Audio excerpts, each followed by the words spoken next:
and welcome to the only podcast of its kind, the Driving You Crazy Podcast, where we talk about transportation of all sorts. I am the traffic anchor for Denver 7 News, Jason Luber. I am pedestrian advocate Joseph Peters with a brand new Apple Watch, which tells me all the time that when I am walking outdoors, I am actually working out. Should I believe my watch, Jason? No, you shouldn't. Okay. Because just because you're outside doesn't mean you're working out. Absolutely. I mean, you're just outside. You could be outside smoking. That's true. You could be outside dodging scooters. You could be outside, encouraging the homeless to move on. Let's be honest, every time I'm outside and on the sidewalk, I am dodging scooters. I know. And now there's new rules where they're going to allow the scooters in the bike lanes and try to get them off of the sidewalks to keep them out of your face. Good.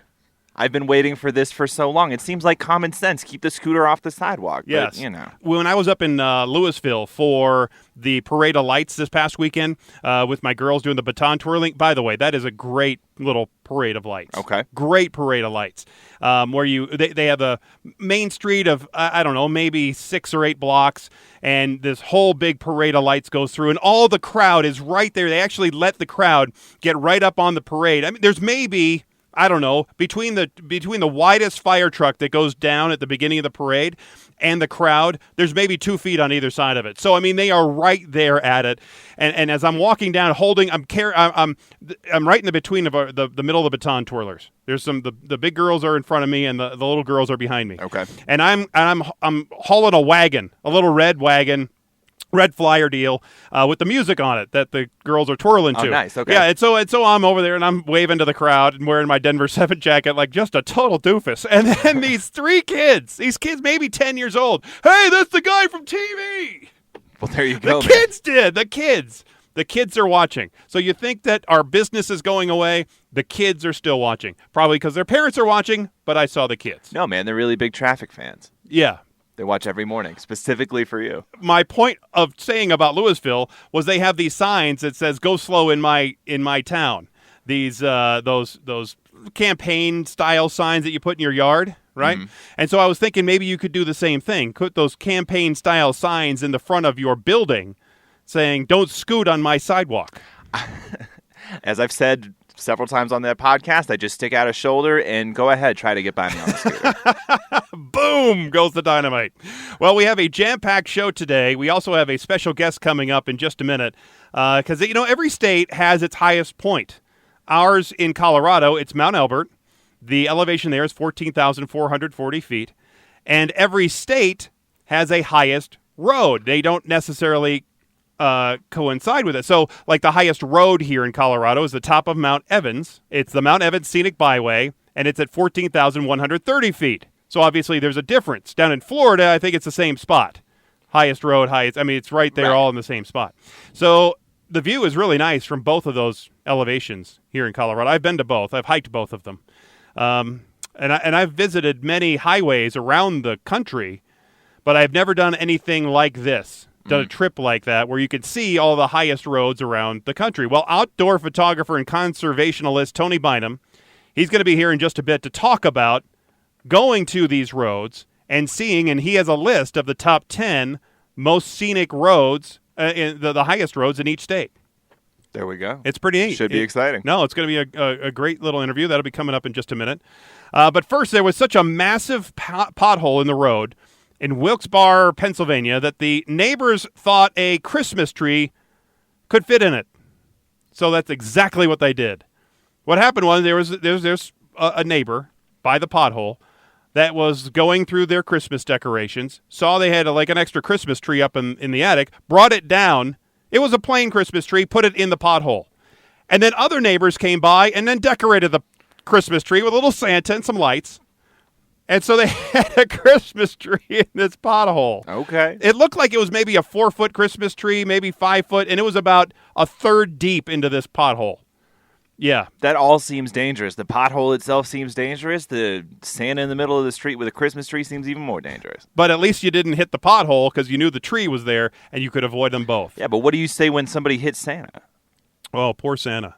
That's what you say. Poor kids. You say, poor Santa. No presents this year. Well, it wasn't a real Santa. Oh, well. It wasn't even a mall Santa. But the neighbors had said that this pothole had been getting bigger and bigger all the time, so they wanted to draw some attention to it, and obviously they did. So the city officials have since put a metal slab over the hole. They did remove the tree, and they have repairs scheduled for this week. Oh, good. Finally. Pothole shaming. Exactly. It works, folks. We have talked about that, pothole shaming. And it does work. And so I was thinking about doing that in our parking lot because we have a huge pothole that's developing in our parking lot here, in our employee lot.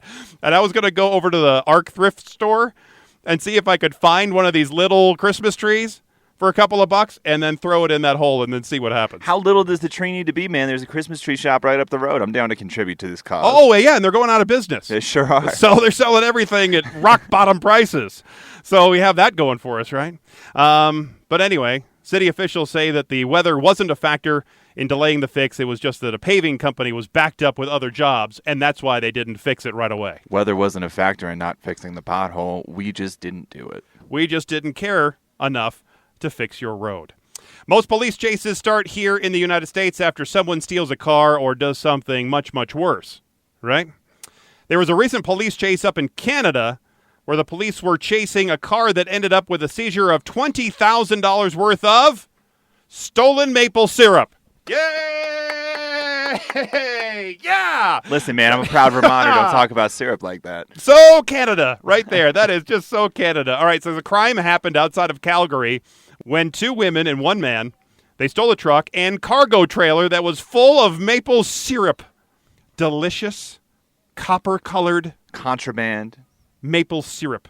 Eventually, police used stop sticks to pop the tires. They stopped the stolen truck.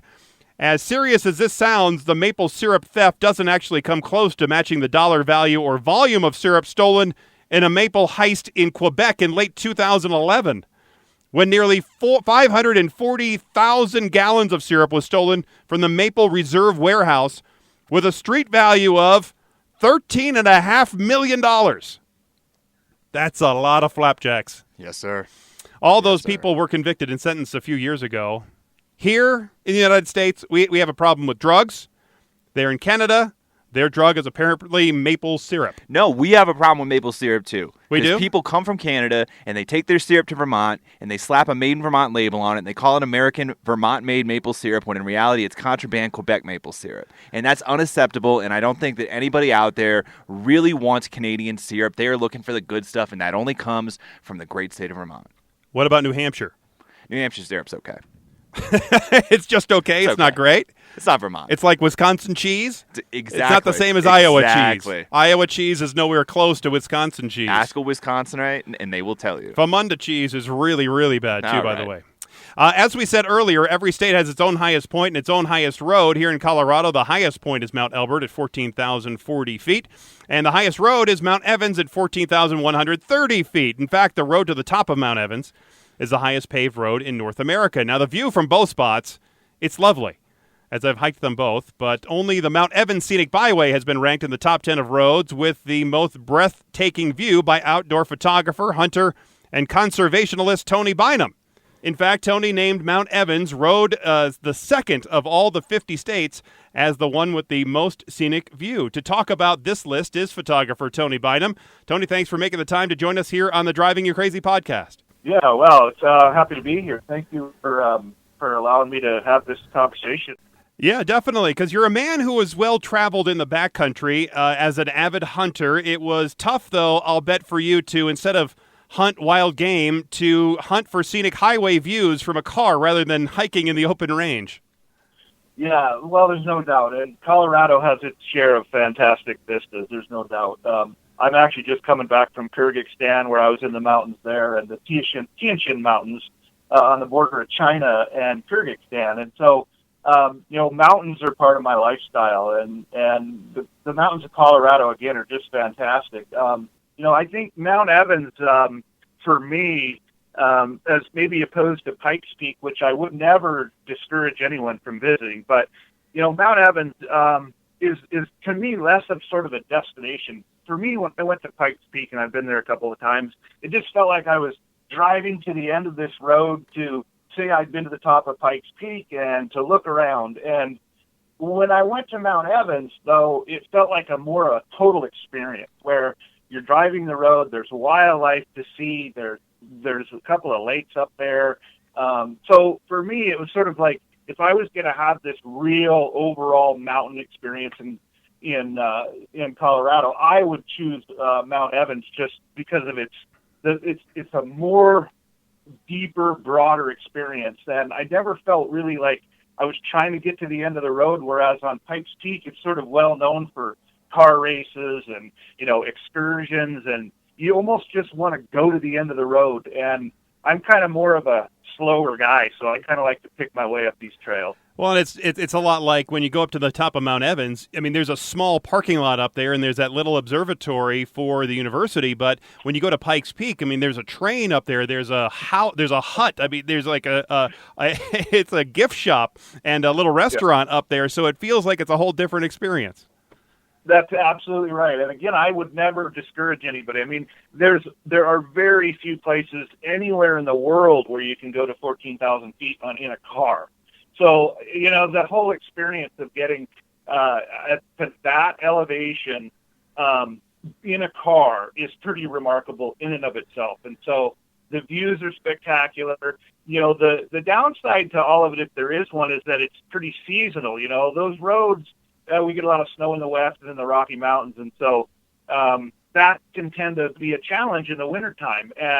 And so whereas opposed to maybe some other high roads in North America, in particular in the lower 48, you've got to plan accordingly. You got to go in the summer, late spring, early fall for the most part, so that you're not discouraged by the snow. Right, but so a lot of people, at least here in Colorado, will hike those mountains even in the wintertime during the snow season because the top of those mountains do offer a different scenic view. I guess some might say it's a more spectacular scenic view in the wintertime than it does even in the summertime.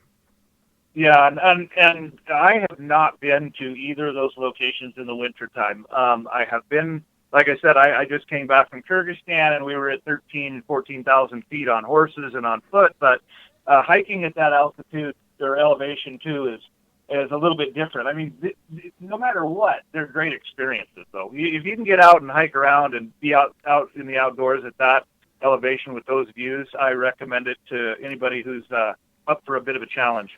Now, Tony, you got to answer me this. How did Alaska beat out Colorado? I've been to Mount Evans. I haven't been to the road mentioned in Alaska, but I can't imagine how anything would top Mount Evans. It's personal, I think, a personal preference. I just feel like having been to Alaska a dozen times and spent time in the backcountry and in Denali and up north, I feel like the remoteness of it, the feeling of sort of being away from, I don't know, just civilization itself. And so the views are spectacular, and it doesn't stop. I think some of the difference between, say, Alaska and the lower 48 in Colorado is once you're up that far north, the height of the road is much less. So if you're at, say, 5,000 or 6,000 feet in Alaska, you're already sort of at this alpine level, whereas in the lower 48, you've got to get much higher to get out of the tree. And so for Alaska, you're just above the tree line. And to me, it's just spectacular to see the breadth of the landscape. While it is a little different, obviously, than Colorado, I just feel like being in Alaska is unmatched anywhere that I can recall in the United States. And so it's a separate thing, though. It's almost, they're not really apples and oranges in a sense, but going to Alaska is a whole nother adventure. And so for me, just that remoteness and the feeling of sort of being by yourself is pretty awesome. I imagine it would be much of the same for when you went to Wyoming, where the Beartooth Highway comes in at number 3. That's a pretty remote part up by Yellowstone, and it's almost, I guess, on the state line of Wyoming and Montana. So that's a pretty remote spot, too. Yeah, and the neat thing about that drive, too, is just the drive itself is pretty spectacular, coming out of Montana and heading into Wyoming over Beartooth. Again, you can drive to these places that you've seen in pictures that are just so spectacular. And, if you're not a hiker, if you're not somebody who gets out and, wants to really beat the brush, you can't beat that trip either. And there's lots of little hiking that can be done off Beartooth. There's lots of trails off there. There's little lakes and ponds, and it can get a little busy in the summertime as well. Most of these places are only open in the summertime, and so you do have to deal with some traffic and maybe some people, but dress warm. I mean, it doesn't matter on any of these roads. You could be there in August and be in a snowstorm. I was in the Beartooth country just 2 years ago in at the end of August, and there was 5 inches of snow. So you can get caught in snow anytime, and make sure and prepare if you're going out. Yeah, I know. I was hiking up a couple of 14ers here in Colorado. This was years and years ago. It was in the middle of July, and here comes a little snowstorm that blows right through. We're speaking with outdoor photographer Tony Bynum about his list of the top highest roads with the most scenic views. Tony, how many of these roads overall, how many of these roads did you visit before coming up with the top 10? Well, I must admit there is one on the list that I didn't visit, and it is the one in Hawaii. I was given sort of a ranking, a whole bunch of these, and I just chose the ones that I knew I had been to and I had looked at. My preference has always been for the massive, wide, high alpine views of the West, and so you'll notice in the list there are a number of other locations out east: New Hampshire, Tennessee, West Virginia, Georgia. They all offer remarkable views, but like for me, I'm into clean, fresh, cold air. Generally, those views out east they tend to be a little bit tougher to get when you've got different air quality situations going on. So chances are, if you're out west and you go to these higher locations, you're going to get a much better view simply because the air quality is a lot better. There's less atmosphere. There's less dust and that sort of thing in the air to sort of block your views. Yeah, the first eastern U.S. place on the list is the road to the top of Mount Washington there in New Hampshire. It's a place that consistently has some of the most horrible weather in the country. I think they still hold the record for one of the coldest and windiest places on Earth. So how was it? How was it there when you were there? Yeah, I was there a number of years ago, back probably in about 2001, I think it was now. I was there and I was skiing around New Hampshire and just checking things out. And I'd gone back later just because I wanted to see what it really looked like. And I felt, fortunately for me, maybe the weather wasn't quite so drastic. But I had heard, I think I hear more stories about how crazy the weather is on that particular spot, Mount Washington, than any place else, even though I know, being actually from East Glacier Park, Montana, where the wind blows 100 miles an hour every winter, I'm still taken back. I kind of wish I would have been able to see the wind in that spot, but I wasn't able to. I still feel like, again, the view there, that part of the world, if you like, hardwood trees and big forests, I mean, it's hard to beat that part of the world. Well, and you're talking about my old hometown. I grew up about 45 minutes from Mount Washington. I went up the Cog Railway a bunch of times as a child. And it's kind of, I wouldn't quite compare it to Pikes Peak in terms of how built out it is. But what you mentioned about Pikes Peak, how at the top you get to the gift shop and all that other stuff, and it feels a little bit more commercialized. I always kind of felt that way about Mount Washington as well, is that they really pegged to that reputation as this windy, monstrous sort of weather location, but also a place with beautiful views, and turned it into the tourist attraction in that area. Yeah. Well, let's face it. I mean, the population's much different, right? There's a lot of people back there, and if you can't travel to the west or do a big trip, I still would recommend somebody trying to go that far. It's pretty easy to get to. There's a big population, lots of people, and so while I encourage everyone to come to Colorado and travel those roads, if you can't make it out, head up there and get cold and wet and maybe get snowed on, because that whole experience is fun. On the list, on the last three on the list at number 8, 9, and 10 are some roads in Tennessee, West Virginia, and Georgia. I see that the highest point in Florida did not make the list. I've seen that only from Google Earth, and it's pretty much just a bunch of trees and a marker that says this is the highest point in Florida along this road. Are there some of these areas that you wish that you could have seen, but you just haven't yet? I'm pretty good, actually. I've traveled to I've traveled to every state except Hawaii. And I sort of feel like I've done what I can to see these places. And again, for me, I'm a Westerner, so my heart's in the West. And when I go east, I sort of have to change my sort of mentality a little bit and accept the fact that you just aren't going to have the breadth of vistas. I mean, and it's a little bit of a challenge even. Like, for example, in West Virginia and Georgia, you really have to pay attention to views because they're harder to find. And so while you're traveling on these roads, I catch myself always trying to figure out where can I go to see the most expanse and broad view, because there's so many trees.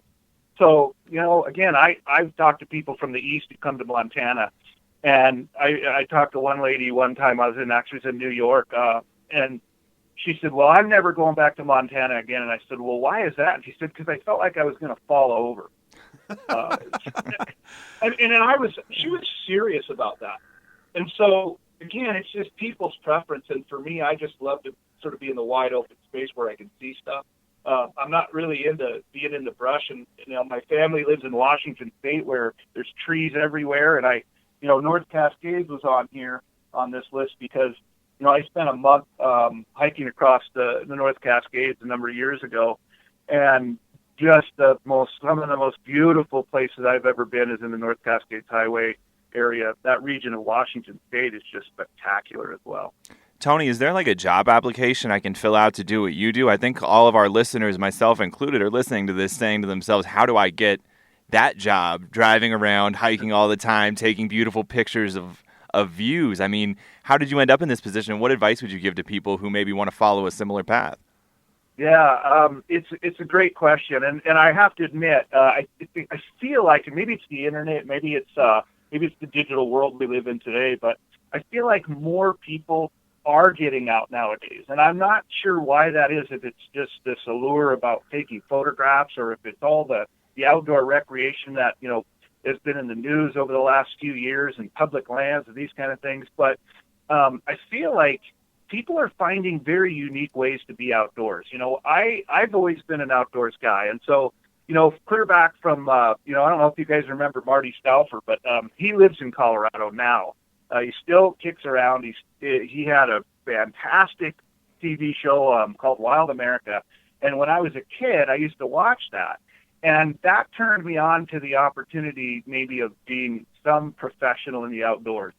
And so that just got me sort of looking at what could I do to be outside all the time. And, there are lots of trade-offs, don't get me wrong. I mean, it sounds fantastic, and in some ways it is, but the trade-offs are enormous. You don't sleep a lot. You have to travel a whole bunch. You drive. There were years I was putting 40 to 50,000 miles on a vehicle.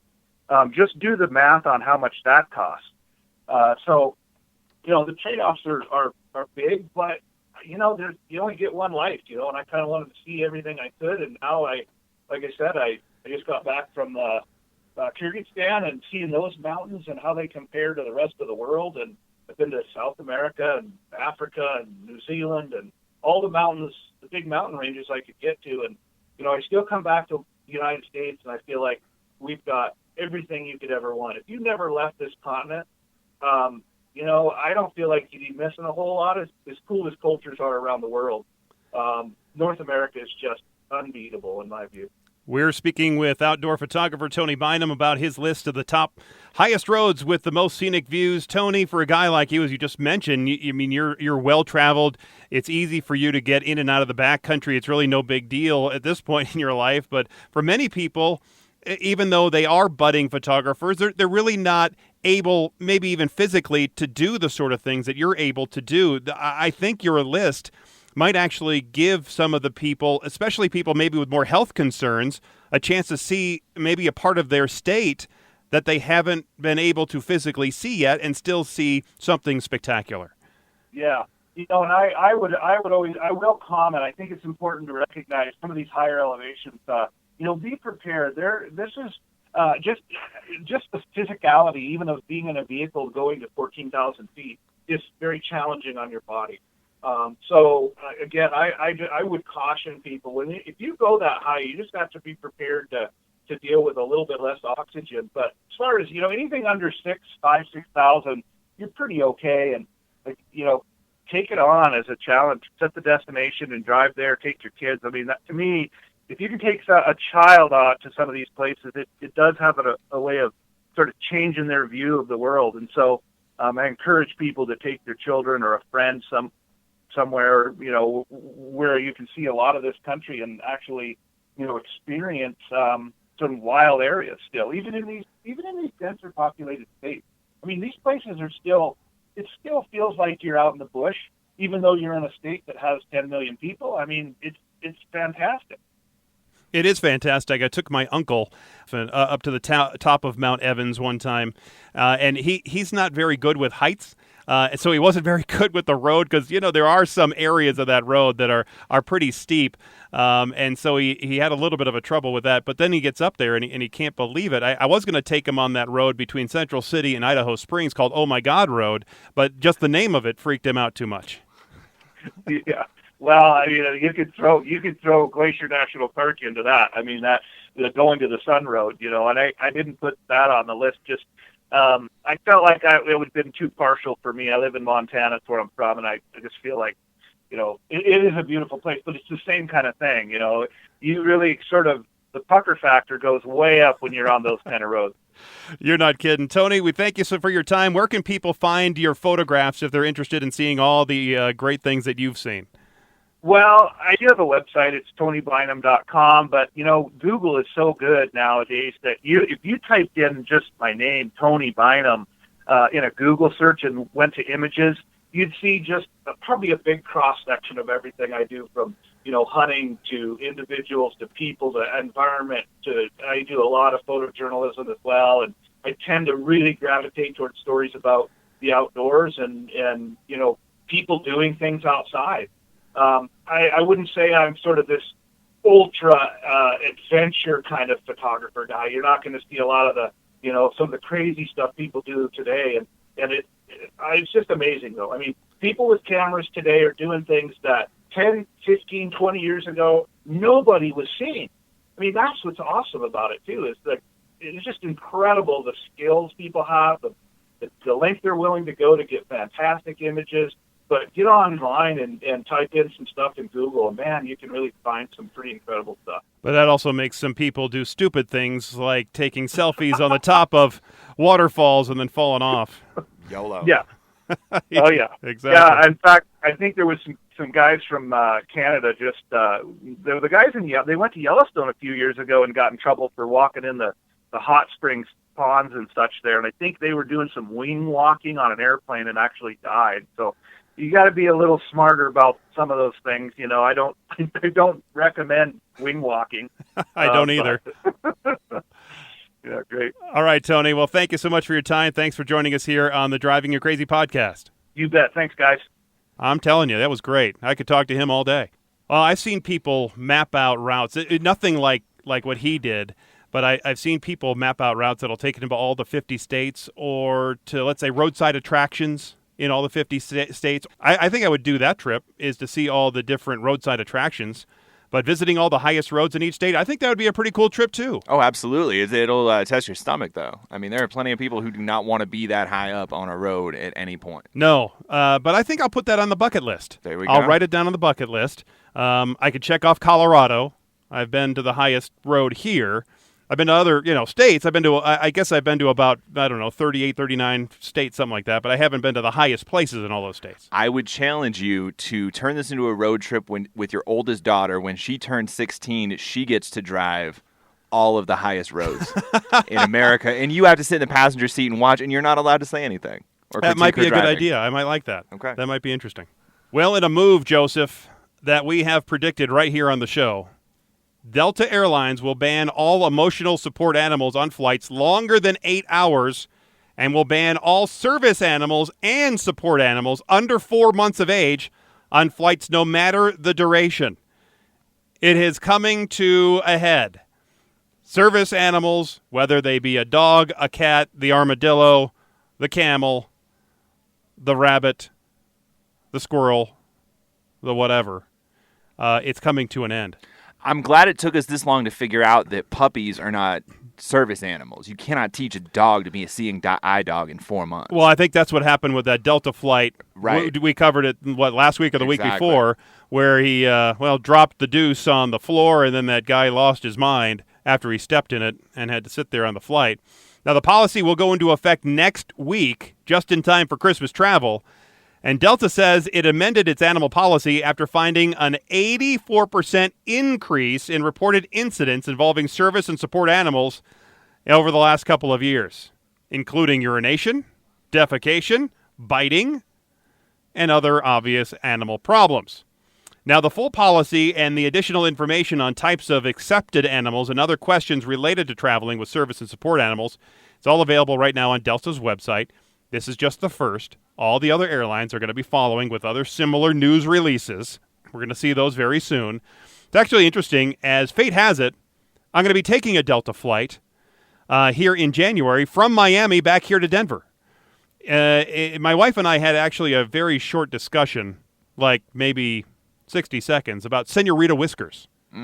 She's our kitty cat. We bantered around the idea that we could actually bring the cat with us on the plane, have her stay with us in a hotel. We're going to stay in a hotel in Miami for a couple of days before getting on a cruise boat, so we could have her stay in the hotel, find a boarding place there in Miami, board the cat in Miami, and then when we get off the ship, pick up the cat and then bring it back with us on the airplane. We have to connect, though, through Atlanta. We have to go from Miami to Atlanta and then back to Denver. We have about a 3.5... Well, look, the conversation didn't last that long. Were you going to pretend it was a support animal? Yes. We were going to get the paperwork to make it a support animal, that or a seeing eye cat. That's a terrible idea.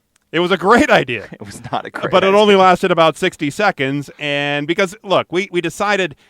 Senorita Whiskers, it gets a little bit freaked out when she sees the garage door open. She's really only an inside cat.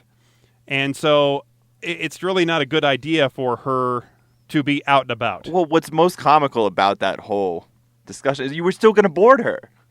No, we're still going to board her now. I mean, we're gonna take her and. But the plan involved boarding her, just not in Colorado. We're going to do it in Miami instead. Yes. No. So she'll stay at the house a couple of days, and then my in-laws will take her to the boarding place because I don't think they can take care of her every day. At the house as they're watching over it, and then we'll come pick it up. But I was also thinking about this whole trip because we're taking a direct flight down there from here to Miami. I did 2 different one-ways because the prices were so much better as one-ways than they were as round trips. That happens, yep. So on the way back, and this is stupid me, I booked this one-way coming back, and I actually found a cheaper flight by about $150 like a month and a half later. So, but you never can predict. I mean, that, that's right? just roulette, man. You can't really. So we're flying through Atlanta, and there's a 3.5 or so hour layover between our flights when we land in Atlanta and we come back here to Denver. So I'm thinking, and I think I can get my wife in on this one. Leave the airport, so we get right off the plane, go right to the MARTA, which is their rail system, their commuter system, train. Get on the MARTA, go down to downtown, over there to I think it's the North Side Station. Anyway, get off there, get to the Varsity, get some glorified burgers, onion rings, frosted orange, have some lunch, get back on the train, back to the airport, check in, and off we go. It's a bold move, Cotton. That is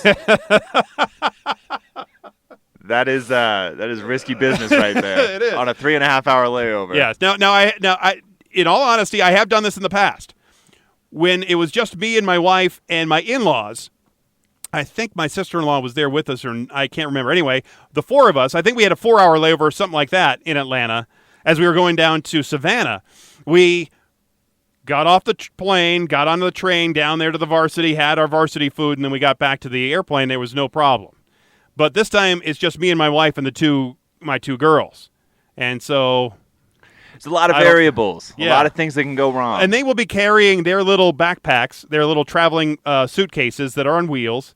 So that's going to be a problem. I'll have my little backpack that I have our electronic accoutrements in. Mm-hmm. Gina just travels with her purse, so it's not like we're going to be traveling with a lot of stuff. But it might still be an issue. I have a feeling, though, even though I want to do this, and maybe I would just go alone, that the whole thing is going to be called off. That's a bold move, going by yourself. What do you think? Should I try it by myself? That's and then a power move. It's go for like, go out there, get it. Because I can go faster than they can. Yeah. I can travel alone faster than they. So I could get there, get a to-go order, and then bring it back. Now, the frosted oranges will melt by the time I get back, but the onion rings would still be probably pretty good, and glorified burger would be great. They don't deliver to the airport? No. That's too bad. They might. You know what? Actually, I should check and see if the Varsity actually has a satellite restaurant in the Atlanta airport. That's that what would I'm saying. solve my problem. There's a Chick-fil-A at that airport too, right? Well, we might end up there. Elevated airport dining is one of the up-and-coming categories in this country. And I'm just saying, man, there's got to be somewhere at the Atlanta airport worth checking out. There might be. Now, at the Miami airport, they have one of those American Express concierge lounges. Really, really nice. Mm-hmm. However, it's on the way other side of the airport. It's a long walk down there. Long walk.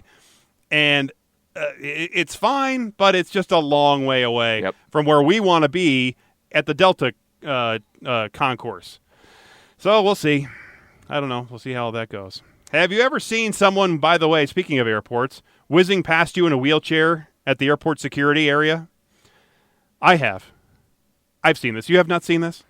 Like, you mean just beating me in line, right? Not no, not like a foot race. No, but as you are winding through the turnstiles back and forth for a half an hour, here comes somebody in a wheelchair, whether it's there or at Disney World, off they go to the front of the line, right? Mm-hmm. Well, I've always assumed that they are fully disabled, and they actually deserve, they need the wheelchair to get around. Maybe they just can't walk or whatever the case may be. Well, sometimes you can't see disabilities on the outside, but what I learned is that there's a chance that those wheelchair people are actually perfectly okay, and they just needed an excuse to get through security a little bit faster than you. Some people you can't see. You can't see the inside hurt. Right. You can't see it. Mm-hmm. And so then you're in the wheelchair. It's not like you have, you can see that somebody's 97 years old and they just can't walk through an airport. The only time they ever let me cut to the front of the line was when I left my passport and my license at home, and I had to use several forms of alternate ID to get onto the plane, and for some reason they thought that made me special, and thus I was entitled to cut ahead of people. That's why, as I'm showing you now on my phone here, I have a picture of not only my driver's license, but also I have a picture of my passport right here on my phone. So I have a special folder, and actually what it is, it's a folder that, see, look, right here. Here's my passport right there. See? Oh, yeah. See? You look a lot younger in that picture. Yeah, a little bit. And there's my daughter. There's Jaylyn. Okay. And there's Jolene. And what I do is actually have this program that's a business card program. You're supposed to take pictures of business cards, and then it puts the information there. So it's not just like, hey, look, I'm looking at pictures on this guy's phone. Oh, look, here's a picture of his driver's license. So you have to hit the app, and then you can get into it. That sounds like identity fraud waiting to happen. Probably. Well, anyway, passengers in wheelchairs also get a personal escort, and their service is completely free. Okay. Now, these fakers in wheelchairs and people with real disabilities are typically called upon to board a plane first, and in many cases, they're able to skip the security line or, at the very least, roll through customs and security more easily and much faster than you, who are standing up waiting in a very long line. We're just suckers. Pretty much. Yeah. Now, there are some people who do this, but then when they are seen walking as if they're perfectly normal, they claim that their disability or injury is invisible. It's on the inside. And it's so difficult to distinguish between the most genuine wheelchair users and the fakers. There are fakers. I wouldn't say it's a majority of people who are fakers, but there are fakers out there. And the experts say that people who do fake disabilities probably don't take advantage of the system all that often, but they do take advantage of it sometimes. And some genuine wheelchair users may be able to walk short distances, but just not be able to, let's say, walk a long way or stand in a long line for a prolonged period of time. So passengers, they don't have to show any proof of disability or injury. I could just walk up and say, look, I need a wheelchair. Bring it to me now. Go. Okay. Now, according to the U.S. Department of Transportation, you don't need to show proof.